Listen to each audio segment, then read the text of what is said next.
గోరుచిక్కుడన్నా మటికాయలన్నా ఒకటేనండి. ప్లేసెస్ మారే కొంది వీటికున్న నేమ్స్ కూడా మారిపోతూ ఉంటాయి. ఇవి చాలామందికి నచ్చకపోవచ్చు.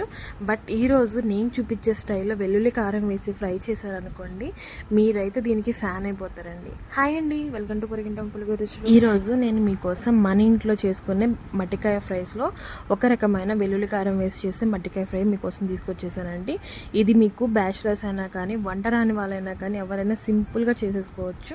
సో మీరైతే ఈ వీడియో మొత్తం చూసేసి అసలు ఇది ఎలా చేయాలో చూసేసుకునేసి లైక్ చేసి సేవ్ చేసి పెట్టేసుకోండి, ఓకేనా?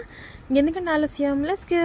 దీనికోసం ముందుగా నేను ఇక్కడ మటికాయలు అంటే క్లస్టర్ బీన్స్ అంటారండి ఇంగ్లీష్లో అయితే, వీటిని నేను ఇక్కడ 1/2 కిలో తీసుకున్నాను. వీటిని ఇలాగా నేను ఆ సైడ్లో ఉండే పీచు మొత్తం తీసేసుకుంటూ ఇలాగ చిన్న చిన్న ముక్కలుగా చేసుకున్నాను. అంటే 1 ఇంచు అలాగా ఉంటాయండి. సో వీటిని ఏంటంటే నీట్గా 2 నుంచి 3 సార్లు వరకు నీట్గా వాటర్ చేంజ్ చేసుకుంటూ నీట్గా వాష్ చేసుకున్న తర్వాత దీన్ని ఒక బౌల్లోకి వేసి పెట్టేసుకోవాలి మనము.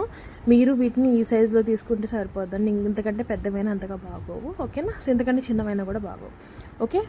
అలాగే మనకు ఒక పెద్ద సైజు ఆనియన్ కావాలండి, ఎర్రగడ్డ. అలానే ఒక 15 వరకు వెల్లుల్లి రెబ్బలు కావాలి. ఇక్కడ నేను కారం వచ్చేసి 1 స్పూన్ తీసుకున్నానండి. ఇది ఎక్కువగా కారం ఉంది, ఇంట్లో పట్టించింది కాబట్టి.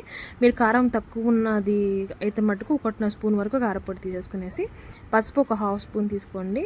అలానే జీలకర్ర, ఆవాలు కలిపి 1 స్పూను, సాల్ట్ వచ్చేసి మన టేస్ట్ తగినంత, ఎండుమిరపకాయలు 2, కరివేపాకు తీసేసుకోవాలి. ఇప్పుడు మనం ముందుగా నీట్గా క్లీన్ చేసి పెట్టుకున్న మటికాయల్ని ఒక గిన్నెలో వేసేసుకునేసి సాల్ట్ కొద్దిగా చల్లుకోవాలి. ఒక 1/2 స్పూన్ వరకు చల్లుకునేసి ఒక గ్లాస్ నిండగా అంటే ఒక 250 ml వాటర్ వేసేసుకునేసి దీన్ని మూత పెట్టుకొని ఉడకనివ్వాలండి.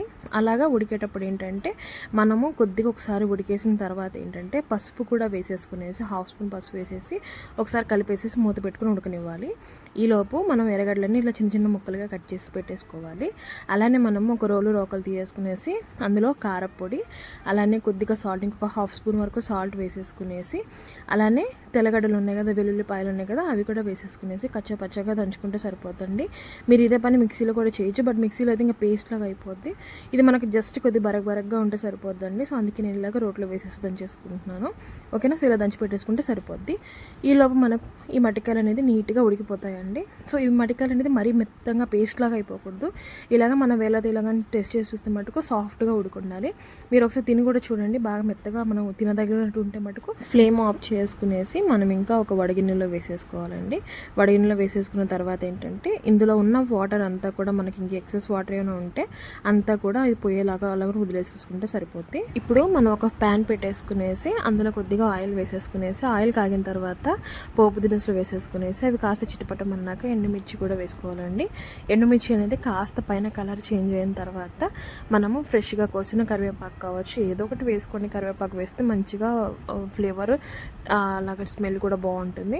ఇప్పుడు ఇందులోనే ఆనియన్ పీసెస్ మనం కట్ చేసుకున్నట్టు ఉన్నాయి కదా, అవి కూడా వేసేసి, ఆనియన్ ఏమి మనకు బ్రౌన్ కలర్లోకి వచ్చేసే అవసరం లేదండి, ఫ్రైడ్ ఆనియన్స్ లాగా రావాల్సిన అవసరం లేదు. జస్ట్ మనకు మగ్గితే సరిపోద్దండి. ఈ ఆనియన్ అనేది కూడా బాగా మధ్యలో లో ఫ్లేమ్లో పెట్టుకుంటూ అడుగు మాడకుండా నీట్గా మనం ఇలాగ మగ్గనిచ్చుకున్న తర్వాత ఇప్పుడు ఇందులో మనం ఉడకపెట్టుకున్నటువంటి ఈ మటికాయ ముక్కలు ఉన్నాయి కదండి, అవి వేసేసుకోవాలి. ఇవంతా కూడా బాగా కలిపేసేసుకున్న తర్వాత ఒక 3 to 4 minutes, ఒక 3 నుంచి 4 నిమిషాలు బాగా ఆయిల్లోనే కాస్త మగ్గనిచ్చేసి ఇప్పుడు మనం దంచి పెట్టుకున్నటువంటి ఈ వెల్లుల్లి కారం ఉంది కదండి, అది వేసేసుకోవాలి. ఇది వేసేసుకొని ఈ ముక్కలకంతా కూడా బాగా పట్టేలా కలిపేసుకోవాలండి. ఇలా కలిపేసేసుకున్న తర్వాత ఒక 3 to 4 minutes, ఒక 5 minutes వరకైనా లో ఫ్లేమ్లోనే ఈ పచ్చివాసన పోవాలండి వెల్లుల్లిలో నుంచి. సో అంతవరకు బాగా ఫ్రై చేసుకున్న తర్వాత ఇంకా మనం లాస్ట్గా కొద్దిగా పచ్చి కరివేపాకు చల్లేసుకునేసి, లేదంటే కొత్తిమీర ఉన్నా కానీ చల్లుకునేసి ఇంకా ఫ్లేమ్ ఆఫ్ చేసేసుకుంటే మన మటికాయ వెల్లుల్లి కారం ఫ్రై అయితే రెడీ అయిపోయినట్టేను. చాలా సింపుల్ అండి, ఎవరైనా ఈజీగా చేసేసుకోవచ్చు. ఇందులోనే మనం మటికాయలో ఫ్రై అనేది చాలా రకాలుగా చేస్తాము, అందులో ఇది ఒక టైప్ అండి. నేను ఇంకా కొన్ని రకాలు మీకు తొందరలోనే ఇంట్రడ్యూస్ చేస్తాను. ఇది వచ్చేసి చాలా అంటే చాలా టేస్టీగా ఉంటుంది. మనకు రసంలో కావచ్చు, పప్పన్నంలోకి, పచ్చళ్ళలోకి కూడా చాలా బాగుంటుంది. బ్యాచిలర్స్ అయితే ఈజీగా చేసుకోవచ్చండి. మీకు రసం కానీ పచ్చడి కానీ ఉంటే ఇలా కనుక ఫ్రై చేసి వేడి అన్నంలో కానీ పెట్టుకొని తిన్నారనుకోండి, ఆ వెల్లుల్లి స్మెల్కే మీకు అసలు అయితే నోట్లో నీళ్ళు ఊరిపోతాయి, అంత బాగుంటుంది. సో మీరైతే ఖచ్చితంగా ట్రై చేయండి ఒక్కసారైనా కానీ. ఈ మటికాయలు కరెక్ట్గా పద్ధతిగా ఉడకపెట్టేసుకుంటే మనకు మరీ మెత్తగా అయిపోకుండా బాగుంటుంది తినేటప్పుడు కూడాను. సో ట్రై చేస్తారు కదా, ట్రై చేసి ఎలా వచ్చిందో నాతో కామెంట్ చేసి చెప్పండి. లైక్ చేయండి, సబ్స్క్రైబ్ చేసుకొని మన ఫ్యామిలీలోకి వచ్చేసేయండి. Thanks for watching.